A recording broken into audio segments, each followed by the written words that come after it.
या ऑनलाईन क्लासमध्ये सर्व बी ए सेकंड इयरच्या विद्यार्थ्यांचं या ठिकाणी स्वागत करतो. विद्यार्थी मित्र, आजच्या तासाला आपल्याला विकासाच्या अर्थशास्त्रामधील आपला आता शेवटचा चॅप्टर या ठिकाणी पाहायचा आहे, की ज्याचं टायटल आहे government policies and economic development. म्हणजे शासकीय धोरण आणि आर्थिक विकासाचा काय संबंध असतो, हे आपल्याला आज या चॅप्टरमध्ये पाहायचं आहे. यापूर्वी आपण चार चॅप्टर पाहिलेले आहेत. पहिला चॅप्टर त्यामध्ये आर्थिक विकास आणि वृद्धीचा, त्यानंतर दुसरा चॅप्टर आहे आर्थिक विकासाचे सिद्धांत भाग एक, दुसरा त्यानंतर तिसरा चॅप्टर आर्थिक विकासाचे सिद्धांत भाग दोन. यामध्ये आपण कार्ल मार्क्सचा सिद्धांत पाहितला, रोस्टरचा आर्थिक विकासाचा सिद्धांत पाहितला, लेविसचा अमर्याद श्रम पुरवठ्याच्या सहाय्याने आर्थिक विकास कसा साधता येतो हे त्यांनी सांगितलेलं आहे. आणि चौथ्या चॅप्टरमध्ये आपण factors in economic development process, म्हणजे आर्थिक विकासाच्या प्रक्रियेमध्ये कोणते घटक या ठिकाणी प्रभावी असतात ते घटक आपण या ठिकाणी पाहितलेले आहेत. त्यामध्ये नैसर्गिक साधन संपत्ती पाहितली, नवीकरण अनवीकरण हे साधने पाहितलेत आपण. त्यानंतर पर्याप्त लोकसंख्येचा सिद्धांत पाहितलेला आहे. आणि त्यानंतर देशाच्या आर्थिक विकासामध्ये बचतीची भूमिका, हे तीन टॉपिक त्या ठिकाणी आपण पाहितलेले आहेत. अशा प्रकारे आपले चार प्रकरण आता विकासाच्या अर्थशास्त्रातील संपलेले आहेत. आणि शेवटचा चॅप्टर, पाचवा चॅप्टर आपल्याला आजच्या तासाला सुरुवात करायचं आहे. त्याचं टायटल आहे शासकीय योजना आणि देशाचा आर्थिक विकास. पण आपण पाहतो की देशाचा विकास हा शासनाच्या धोरणावरच अवलंबून असतो. जगामधील ज्या राष्ट्रांनी विकास केलेला आहे त्या विकासामध्ये शासनाच्या धोरणाची सर्वात महत्वाची भूमिका राहिलेली आहे. कारण आपण पाहतो की अप्रत्यक्षरित्या लोकांनी जे लोकप्रतिनिधी निवडून दिलेले असतात ते देशाच्या विकासाबद्दलचे ध्येय धोरण घेत असतात, निर्णय घेत असतात आणि तशा प्रकारचे निर्णय घेऊन देशाचा विकास करत असतात. मग काही लोक यामध्ये जर प्रामाणिक आले तर आपण पाहतो की देशाच्या जलद गतीने विकास होतो. किंवा शासनामध्ये जर मग भ्रष्ट लोक आले किंवा अप्रामाणिक लोक आले तर मग आपण पाहतो की विकासामध्ये अडचणी निर्माण होत असतात. आणि म्हणून देशाचा जर विकास करायचा असेल तर शासकीय प्रणाली खूप स्ट्रॉंग आणि प्रामाणिक पारदर्शी असणं महत्वाची असते. आणि त्यावरच आपण पाहतो की राष्ट्राचा विकास अवलंबून असतो. कारण राष्ट्राने ध्येय धोरण जर देशाला अनुकूल असे ठेवले तर देशाचा विकास व्हायला फार बऱ्या अडचणी येत नाहीत. परंतु आपण पाहतो की आज काही जी राष्ट्रे मागासलेली आहेत त्याचे मुख्य कारण हेच आहे की शासकीय धोरणामधील उदासीनता, त्यामध्ये असणारा भ्रष्टाचार, अपारदर्शकपणा किंवा उदासीनता हे मुख्य कारण आपल्याला सांगता येईल. त्यामुळे लोकांना विकासाच्या संधी प्राप्त होत नाहीत. आणि विकासाच्या संधी प्राप्त न झाल्यामुळे लोकांचा मानव विकास कमी होतो, लोकांच्या क्षमतांचा विकास होत नाही, लोकांमध्ये कौशल्य निर्माण होत नाही. आणि त्यामुळे लोकांमध्ये दारिद्र्य मोठ्या फार प्रमाणात निर्माण होतं. आणि दारिद्र्य, बेकारी, आर्थिक विषमता या समस्यांना तोंड द्यावं लागतं. सामाजिक मागासलेपणा निर्माण होतो. हे सगळं जर घालवायचं असेल तर शासकीय प्रणाली ही कशी पाहिजे? स्ट्रॉंग पाहिजे एकदम. आणि ती प्रामाणिक पाहिजे. त्यांना वाटलं पाहिजे की आपल्या काळामध्ये देशाचा विकास झाला पाहिजे आणि ते होऊ शकतं. जगामध्ये असे अनेक राष्ट्र आहेत की उदाहरणं द्यायला, की ज्यांनी प्रामाणिकपणाने गव्हर्नमेंटनं काम करून आपण पाहतो की राष्ट्राच्या विकासात भर टाकलेली आहे. आणि प्रामाणिक गव्हर्नमेंट जर स्थापन झालं तर लोकांच्या कल्याणकारी योजना वाढतात, लोकांना त्याचे लाभ मिळतात. आणि त्यातून लोकांना विकासाच्या संधी निर्माण होऊन लोकांतील दारिद्र्य कमी होतं आणि लोकांचं उत्पन्न वाढतं, लोकांचा जीवनमानाचा दर्जा वाढतो. आणि आपण पाहतो की लोकांचा जीवनमानाचा दर्जा, लोकांच्या भौतिक गरजा पूर्ण झाल्या तर त्यालाच आपण विकास म्हणतो. विकास म्हणजे दुसरं काय नाही तर लोकांना रोजगाराच्या संधी प्राप्त करणे, लोकांच्या उत्पन्नात वाढ घडवून आणण्यासाठीचा प्रयत्न करणे. अशा प्रकारची धोरणं देशात निर्माण करणारं सरकार खूप महत्वाचं असतं. सरकारची भूमिका ही खूप महत्वाची असते. मी तर या मताचा आहे की देशाचा सर्व विकास हा सरकारच्या ध्येय धोरणावर अवलंबून असतो. कारण सरकारची ध्येय धोरणं जशी असतील तशी जनता त्यानुसार वर्तन करते, कारण त्याला कायद्याचा सपोर्ट असतो. आणि जनता आणि सरकार दोघांनी मिळून, दोन घटक जर एकत्रित आले तर देशाचा विकास झपाट्याने होतो. आपण पाहतो की जागतिक पातळीवर 25 वर्षात बऱ्याच राष्ट्रांनी शून्यावर दारिद्र्य आणलेलं आहे, बेकारी 0% आणलेली आहे. आणि मग काही राष्ट्रांमध्ये हे आणखीनही घडलेलं नाही. तर यामध्ये शासकीय उदासीनताच हे मुख्य कारण आपल्याला सांगता येईल, की शासनाचं धोरणातच विकास दडलेला असतो. शासनाचं धोरण जेवढं प्रामाणिक असेल, जेवढं शिस्तबद्ध असेल, जेवढं अनुभवी असेल आणि त्यामध्ये ट्रान्सपरन्सी जेवढी असेल, तेवढा लोकांना लाभ जास्त होतो. लोकांच्या कल्याणात वाढ होते, आर्थिक विषमता कमी होते, त्याचबरोबर सामाजिक कल्याण वाढतं. राष्ट्रीय उत्पन्नाचं जर समान वितरण केलं, तर दारिद्र्य राष्ट्रातील लवकर कमी होतं किंवा शून्यावर यायला वेळ लागत नाही. परंतु त्याला गरज असते प्रामाणिक प्रयत्नांची, व्यवस्थित लोकांना अनुसरून लोकांच्या विकासाला पूरक असे कायदे तयार करण्याची. नाहीतर आपण पाहतो बऱ्याच ठिकाणी कायद्याचा धाक दाखवून लोकांना अडचणीत आणलं जातं किंवा विकासाच्या संधीपासून वंचित ठेवलं जातं. तर बदलत्या काळानुसार, परिस्थितीनुसार कायद्यातही बदल केला पाहिजे. सर्वात महत्त्वाचं, गव्हर्नमेंटनं लोकांच्या विकासाचा उद्देश समोर ठेवला पाहिजे आणि त्यानुसार परिस्थितीत बदल करून किंवा तशा प्रकारच्या योजना आणल्या पाहिजे. तरच त्या राष्ट्राचा आणि राष्ट्रातील लोकांचा विकास होऊ शकतो. नाहीतर आपण पाहतो की शासन धोरण ठरवतं, सगळं करतं, परंतु पैसा जेव्हा तरतूद होते तेव्हा लोकांपर्यंत येत नाही. भ्रष्टाचाराच्या माध्यमातून आपण पाहतो की इकडे-तिकडे पैसा वळवला जातो आणि लोकांना त्याचे लाभ मिळत नाही. लोकांपर्यंत योजना येत नाहीत आणि लोक तसेच वर्षानुवर्षे जसा जन्माला येतात तसे मरतात आणि कुठल्याही प्रकारची त्या ठिकाणी परिस्थिती बदलत नाही, आर्थिक बदलत नाही, सामाजिक परिस्थिती बदलत नाही, सांस्कृतिक परिस्थितीमध्ये, रचनात्मक परिस्थितीमध्ये कुठला फरक पडत नाही. याला सगळ्यात मोठं आपण पाहतो की शासकीय प्रणाली आणि प्रशासन हे त्याला जबाबदार असतं आणि म्हणून ज्या देशामध्ये शासन चांगलं असतं आणि प्रशासन चांगलं असतं, ट्रान्सपरन्सी असते, त्या देशाचा विकास झपाट्याने आणि लवकर होत असतो. कारण आपण पाहतो की एवढ्या मोठ्या प्रमाणात कराच्या माध्यमातून शासनाकडे उत्पन्न येतं, परंतु ते भ्रष्टाचाराच्याच माध्यमातून जर गायब होत असेल, तर लोकांचं कल्याण होणार नाही, त्या ठिकाणी त्या देशाचा विकास होणार नाही. आणि म्हणून देशाचा विकास जर करायचा असेल, तर लोककल्याणकारी योजना आल्या पाहिजे आणि त्या लोकांना प्रत्यक्ष त्याचा लाभ झाला पाहिजे. आज आपण पाहतो की या परिस्थितीमध्ये थोडाफार प्रमाणात भारतात बदल झालेला आहे. सगळं आता ऑनलाईन आलेलं आहे. अ, प शासकीय योजना ही ऑनलाईन आलेल्या आहेत आणि ऑनलाईन रजिस्ट्रेशन, ऑनलाईन नोंदणी ह्या सगळ्या आणि त्याला ऑनलाईन मान्यता झालेली आहे. तरीही आज आपण पाहतो की ग्रामीण भागात अशिक्षित लोकांचं प्रमाण असल्यामुळे आणि गरीब लोकांचं प्रमाण असल्यामुळे त्यासाठी लागणारा वेळ, पैसा त्यांच्याकडे नसल्यामुळे आपण पाहतो की हे लोकांना आणखीनही आपण पाहतो की बऱ्याच म्हणजे मूलभूत गरजांपासूनच लोकं दूर आहेत. आज आपण भारताचा जर विचार केला तर भारतामध्ये साधारणपणे 30% दारिद्र्य आहे. जर भारतात 30% दारिद्र्याखालील लोकसंख्या आणि भारताला स्वातंत्र्य मिळून नाही म्हटलं तरी आज 65-70 वर्षे झालेली आहे. तर एवढा कालावधी जाऊ नये. जर आपण दारिद्र्य 55% वरचं तर 30% पर्यंतच म्हणजे साधारणपणे फार कमी दराने म्हणजे स्लोली भारतातील दारिद्र्य कमी होत आहे. भारतात आर्थिक विषमता वाढत आहे आणि सामाजिक परिस्थिती तेवढी आणखी प्रगल्भ जी व्हायला पाहिजे होती तेवढी झालेली नाही. याचं मुख्य कारण म्हणजे आपण चुकीचे औद्योगिक धोरणं, आर्थिक धोरणं राबवले. 1991 पर्यंत आपली बंदिस्त अर्थव्यवस्था होती. त्यामुळे देशात सरकारी गुंतवणुकीशिवाय दुसरी गुंतवणूक वाढली नाही. त्यामुळे खूप बंधने आली उत्पादनावर, मर्यादा आल्या, लोकसंख्या वाढत गेली, अतिरिक्त लोकसंख्या झाली आणि त्यामुळे सगळ्याच समस्या निर्माण झाल्या. शासन सेवा देऊ शकलं नाही आणि लोकसंख्या काही कमी झालेली नाही. यामध्ये भारताचा विकास तसाच पडून राहिला. आज आपण पाहतो जागतिकीकरणाचा भारताने स्वीकार केला. परंतु वाढती लोकसंख्या आणखी त्यामध्ये अडथळा ठरत आहे किंवा आता गव्हर्नमेंट आता यातून बाहेर पडत आहे. त्यामुळे लोकांच्या आणखी गरजा पूर्ण व्हायच्या राहिल्यात. आज देशामध्ये गरिबीचं प्रमाण, दारिद्र्याचं प्रमाण, आर्थिक विषमता, सामाजिक मागासलेपणा, ग्रामीण भागात पायाभूत सुविधांचा अभाव ह्या सगळ्या गोष्टी आजही आपण पाहतो की शिक्षण लोकांपर्यंत पोहोचलेलं नाही. जे पोहोचलंय ते गुणवत्तायुक्त पोहोचलेलं नाही. त्याचबरोबर आपण पाहतो की आरोग्यविषयक सुविधा व्यवस्थित मिळत नाहीत. सरकारचा म्हणजे सरकारी दवाखाना असतो, पण डॉक्टर्स उपलब्ध नसतात. डॉक्टर्स उपलब्ध असले तर औषधं उपलब्ध नसतात आणि पर्यायी लोकांना खाजगी दवाखान्यात जावं लागतं आणि तिथे आपण पाहतो पिळवणूक मोठ्या फार प्रमाणात होते आणि यामुळे लोकांमधील दारिद्र्य सातत्याने कमी व्हायला लागलं. कारण जेवढी त्यांची कमाई होते तेवढं यामध्ये त्यांचा खर्च होत आहे आणि आजही आपण पाहतो की लोकांच्या मूलभूत गरजा पूर्ण झालेल्या नाहीत. आणि ज्या राष्ट्रातील लोकांच्या मूलभूत गरजा पूर्ण होतात, की शासकीय धोरण हे प्रामाणिक असतं आणि त्याला कायद्याचा आधार असतो आणि त्यामध्ये पारदर्शकता असते. प्रशासनही कल्याणकारी असतं. अशा देशाचा विकास झपाट्याने झालेला आपल्याला दिसतो.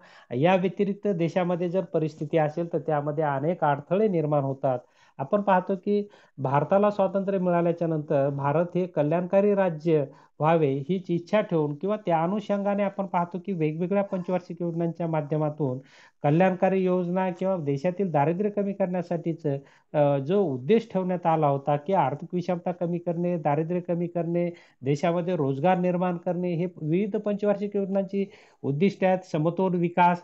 परंतु आपण पाहतो की यामध्ये तेवढं भारताला यश मिळालेलं नाही. त्याचं मुख्य कारण की आपली शासकीय धोरणं आपण पाहतो की आपली अर्थव्यवस्थाची बंदिस्त होती आणि त्यामुळे 90-91 पर्यंत त्यामुळे फार काय विकास झपाट्याने झाला नाही. आपल्या राष्ट्रीय उत्पन्नाचा वाढीचा दर साधारणपणे 2-3% होता. 91च्या नंतर विकास दर वाढायला लागला, राष्ट्रीय उत्पन्न वाढायला लागलं. परंतु त्याचं वाटप आपण पाहतो की तेवढ्या प्रमाणात जी अपेक्षा होती समान व्हायला पाहिजे ते झालं नाही आणि पर्यायाने आपण पाहतो की आजही भारतामध्ये मोठ्या फार प्रमाणात दारिद्र्य आहे, शेतकऱ्यांच्या आत्महत्या वाढत आहेत, ग्रामीण भागाचे खूप मोठे प्रश्न आहेत, रूढी परंपरा आजही समाजामध्ये आहे की ज्यामध्ये लोकांमध्ये त्या कारणांमुळे दारिद्र्यात वाढ होते किंवा दारिद्र्याच्या बाहेर लोक येत नाहीत. ह्या सगळ्या परिस्थितीमध्ये बदल झाला पाहिजे, तरच देशाचा विकास होऊ शकतो, अन्यथा देशाचा विकास होत नाही. आणि म्हणून शासन आणि राष्ट्राचा विकास, शासन आणि कल्याणकारी राज्य, शासन आणि लोकांचं हित याचा पॉझिटिव्ह संबंध असतो. जेवढं शासन चांगलं असतं तेवढं लोकांचं हित चांगलं होतं. जेवढं शासन वाईट असतं तेवढं लोकांचं अहित होतं. आणि म्हणून शासकीय यंत्रणा ही खूप महत्वाची असते. एखाद्या देशाच्या विकासाचा तो आत्मा असतो. कारण सगळं त्यांच्या हाती असतं. त्यांनी जर चुकीची धोरणं राबवली किंवा उदासीनता दाखवली तर देशाचा विकास होणार नाही. आणि म्हणून राष्ट्राचा विकास हा खरा शासकीय धोरणावरच अवलंबून असतो, त्यांच्या प्रयत्नांवर अवलंबून असतो, त्यांच्या प्रामाणिकतेवर अवलंबून असतो. शासन आणि प्रशासन दोन घटक जर प्रामाणिक एकत्रित आले आणि लोकांचा विकास करण्याचा, राष्ट्राचा विकास करण्याचा त्यांनी जर ठरवलं तर आपण पाहतो की विकास व्हायला वेळ लागत नाही. आणि त्या अनुषंगाने प्रयत्न करणं गरजेचं आहे. आपल्या भारतामध्ये आपण पाहतो की स्वातंत्र्यानंतर राष्ट्राचा विकास करण्याचा प्रयत्न झाला, परंतु त्यामध्ये शासकीय उदासीनता फार मोठ्या प्रमाणात होती. भ्रष्टाचारही फार मोठ्या प्रमाणात असल्यामुळे आपण पाहतो की अ, तेवढा लोकांना लाभ झाले नाही सरकारी योजनांच्या आणि लोक वंचित राहिले आणि वंचित राहिल्यामुळे आजही ग्रामीण भागात आपण पाहतो की खूप वाईट परिस्थितीत लोक जीवन जगत आहेत. एक वेळचं त्यांना आपण पाहतो की शेती क्षेत्र हे मागासलेलं आहे. भारतात शेती क्षेत्र हे निसर्गावर अवलंबित आहे. जिरायती शेतीचं प्रमाण मोठं आहे.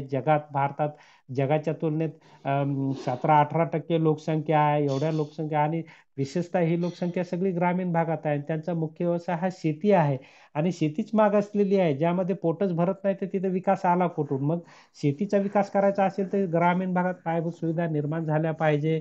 अ, आजही आपण पाहतो की ह्या सगळ्या अडचणींचा सामना शेती क्षेत्र करत आहे. की ग्रामीण भागात वीज नाही, रस्ते नाही, पाण्याचा अभाव आहे आणि त्यामुळे रोजगार निर्माण होत नाही.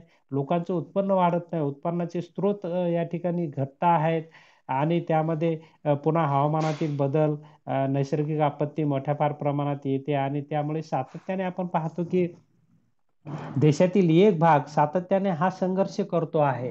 आणि आपण पाहतो की त्यामुळे मग ग्रामीण भागात लोकांना रोजगार नाही मिळाला तर लोक शहरी भागात स्थलांतरण करत असतात आणि मग शहरी भागात लोकसंख्येचं केंद्रीकरण होतं. आज आपण पाहतो की आपल्या महाराष्ट्रामध्ये जवळपास 47-48% शहरीकरण आहे आणि भारतात जर हा आकडा पाहिला तर 35-40% शहरीकरण वाढलेलं आहे. म्हणजे लोकांचं ग्रामीण भागातून शहरात येण्याचं प्रमाण वाढलेलं आहे. का? तर ही सगळी ग्रामीण भागाची अनावस्था झालेली आहे की शासकीय यंत्रणा उदासीन आहे. शासनाच्या योजना आहेत भरपूर, योजना चांगल्या पण आहेत, पण त्याची अंमलबजावणी कुठे होते व्यवस्थित? आपण पाहतो की आज थोडाफार प्रमाणात अंमलबजावणीत फरक पडलेला आहे. सगळं आपण पाहतो की प्रशासकीय यंत्रणेमध्ये आता कॉम्प्युटरायझ्ड म्हणजे तंत्रज्ञानाचा वापर होत आहे आणि त्यामुळे त्यामध्ये आता ट्रान्सपरन्सी येत आहे. परंतु मागील एवढे वर्ष काय झालं? एवढं वर्ष काय लोक सगळ्या योजनांपासून वंचित राहिले. योजना कागदावरच राहिल्या आणि लोक प्रत्यक्षात आपण पाहतो की लोक हालापेष्टामध्ये जगले. जसे जगले तसे मेले. आपण पाहतो की त्यामुळेच ग्रामीण भागातली लोक कर्जातच जन्मतात, कर्जातच वावरतात आणि कर्जातच मरतात. ही त्यांची अवस्था आहे. त्यांना कुठल्या प्रकारचं भांडवल किंवा सरकारची मदत पाहिजे त्या प्रमाणात होत नाही, त्या वेळेत होत नाही आणि मग आपण पाहतो की लोक आज बरेच ग्रामीण भागातले शेतकरी असतील, शेतमजूर असतील, हे आत्महत्या करत आहेत आणि ही गोष्ट आपल्या भारतासारख्या राष्ट्रांना लाजिरवाणी आहे. आत्महत्या होऊच नये, कारण सरकारी यंत्रणा जर चांगली असती तर आत्महत्या झाल्याच नसत्या. सरकारमध्ये आपण पाहतो की या योजनांमध्ये भ्रष्टाचार झाला नसता तर आत्महत्या झाल्याच नसत्या. ग्रामीण भाग मागासलेला राहिला नसता. ग्रामीण भागातल्या लोकांना आपले घरदार सोडून शहरात यायचं कामच पडत नव्हतं. आपण पाहतो की ग्रामीण भाग पहिल्यापासून विकासापासून वंचित ठेवण्यात आला किंवा ग्रामीण भागातील आर्थिक तरतूद ही दुसरीकडे वळवण्यात आली, ती योग्य कारणासाठी लावली नाही आणि त्याचा परिणाम आपण पाहतो की आज आपण पाहतो की भारतीय अर्थव्यवस्था ही द्विदल अर्थव्यवस्था झालेली आहे. शहरी भाग आणि ग्रामीण भाग. अ, आणि त्यामुळे ग्रामीण भागात आजही आपण पाहतो की त्या प्रमाणात लोकांचं राहणीमान नाही, त्या प्रमाणात त्यांचा आहार नाही. ग्रामीण भागात सगळ्याच समस्या आहेत आणि या समस्या का निर्माण झाल्या तर शासकीय उदासीनतेमुळे. शासनाच्या योजनांचा लाभ या लोकांना झालाच नाही. शासनाच्या योजना खूप आल्या, परंतु आल्या त्या कागदावरच आल्या. प्रत्यक्षात त्याची अंमलबजावणी झालेली नाही आणि योजनांपासून वंचित समाज विकासाच्या मुख्य धारेत आलाच नाही आणि त्यामुळे देशातील दारिद्र्य हे कमी झालेलंच नाही. आणि आजही आपण पाहतो की ग्रामीण भागात जेमतेम जीवन लोक जगतायत. आजही पत्र्याच्या घरामध्ये म्हणा, कुडाच्या घरामध्ये म्हणा, त्यांच्या स्वयंपाकामध्ये परंपरागत लाकूड फाट्याचाच वापर होतो. त्यांना आजही त्यांच्या मुलांना, ग्रामीण भागात राहणाऱ्या मुलांना दर्जेदारयुक्त शिक्षण मिळत नाही. आजही त्यांच्याकडे पैसा फार त्यांचं उत्पन्न वाढलेलं नाही. तर शासनाने हे सगळं कल्याणकारी योजनांच्या माध्यमातून उपलब्ध करून द्यायला पाहिजे. ग्रामीण भागात आपण पाहतो की रोजगार निर्माण करणाऱ्या योजनांची योग्य अंमलबजावणी झाली पाहिजे. त्याचबरोबर मुलांना शिक्षण मोफत आणि राहण्याची लॉजिंग बोर्डिंगची सुविधा दिली पाहिजे. त्याचबरोबर शेतीमध्ये दीर्घकालीन सुधारणा झाल्या पाहिजे आणि त्या प्रामाणिक झाल्या पाहिजे. आज आपण पाहतो की ग्रामीण भागात रस्ता तयार होतो, पण 6 महिन्यातच रस्ता वाहून जातो किंवा त्याची गुणवत्ताच नसते. त्यामध्ये मोठ्या फार प्रमाणात भ्रष्टाचार होतो. गावगाव आपण पाहतो सिमेंटचे रस्ते आले, पण 6 महिन्यातच रस्ते गायब झाले, कारण त्याच्यात सिमेंट कोणी टाकलंच नाही. बरोबर आहे.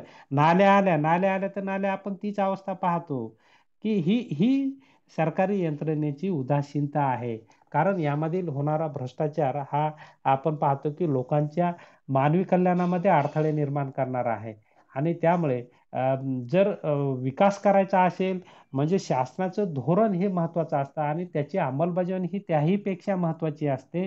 आपण पाहतो की शासनाचं धोरण हे शासन ठरवतं आणि त्याची अंमलबजावणी हे अधिकारी लोक करत असतात आणि म्हणून हे अधिकारी लोक प्रामाणिक पाहिजे, त्यांच्यावर शासनाचा वचक पाहिजे आणि शासनाच्या योजना लोकांपर्यंत जाण्याचं हे मध्यस्थाची भूमिका करतात.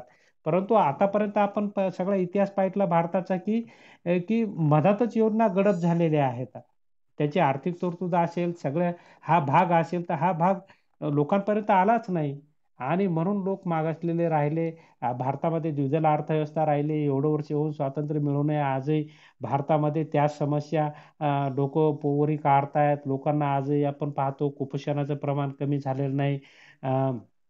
बालमृत्यू दर आजही आपण पाहतो की वेगवेगळ्या साथींचे आजार ग्रामीण भागात म्हणजे शुद्ध पाण्याची उपलब्धता अ, कमी आहे किंवा वेळेत उपलब्ध होत नाही. ह्या सगळ्या गोष्टी शासकीय उदासीनतेमुळेच निर्माण होतात आणि म्हणून आपण पाहतो की एखाद्या राष्ट्राचा विकास हा त्यातील शासनाचे धोरण आणि धोरणाचं अंमलबजावणी करणारी प्रशासकीय यंत्रणा यावर खूप अवलंबून असतं. ही जेवढी स्ट्रॉंग असेल, ही जेवढी प्रामाणिक असेल, जेवढी पारदर्शक असेल, तेवढं लोकांना त्याचे लाभ मिळतात, लोकांच्या कल्याणात वाढ होते आणि राष्ट्रीय उत्पन्नाचं समान वाटप व्हायला त्यामुळे मदत होते. परंतु आपण पाहतो की मागासलेल्या राष्ट्रांमध्ये किंवा भारतासारख्या विकसनशील देशामध्ये आजही आपण पाहतो की हे लोकांपर्यंत पोहोचत नाही. शासकीय उदासीनता मोठ्या फार प्रमाणात दिसून येते आणि म्हणून ग्रामीण भागामध्ये दारिद्र्याचं मोठ्या फार प्रमाणात प्रमाण आहे. आजही ग्रामीण भागात शिक्षण नाही, ग्रामीण भागात रोजगार नाही.